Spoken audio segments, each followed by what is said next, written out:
गांव का चौपाल हमेशा की तरह हलचल से भरा हुआ था। पुराने पीपल के पेड़ के नीचे एक लकड़ी की चौकी रखी थी, जहां मुखिया जी बैठे थे, गांव के सबसे सम्मानित और समझदार व्यक्ति। उनके चेहरे पर गंभीरता थी, मानो वे कोई बड़ा फैसला करने जा रहे हों। चारों ओर गांव के लोग इकट्ठा थे। महिलाएं घूंघट डालकर किनारे खड़ी थीं, बच्चे इधर उधर दौड़ रहे थे और बुजुर्ग चारपाई पर बैठे हुक्का गुड़गुड़ा रहे थे।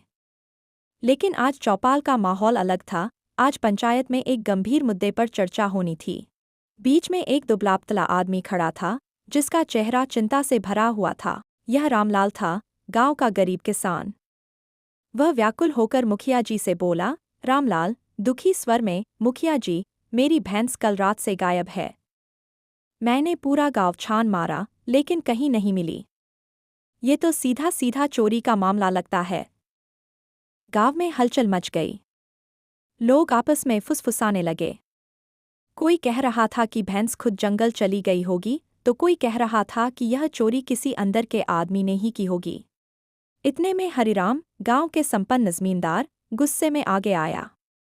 वह मोटातकड़ा आदमी था, हमेशा महंगे कपड़े पहनता और मूंछों को ताव देता था। हरिराम, गुस्से में, अजी, ये क्या तमाशा है?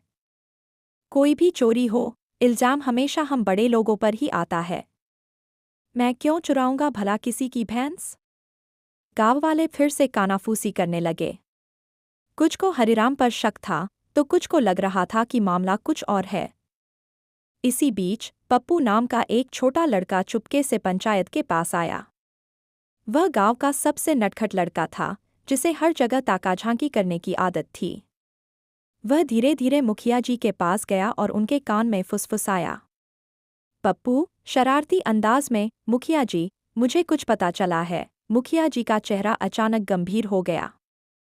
उन्होंने पप्पू की बात ध्यान से सुनी और फिर ऊंची आवाज में बोले, मुखिया जी, अगर पप्पू सच कह रहा है, तो हमें खुद जाकर देखना होगा। पंचायत अब सीधा उस जगह जाएगी, जहां पप्पू ने इशारा किया है। गांव वाले हैरान रह गए। सबकी आंखों में उत्सुकता थी, आखिर पप्पू ने क्या देखा था? क्या चोरी का राज खुलने वाला था? जाने के लिए अगले भाग का इंतजार करें।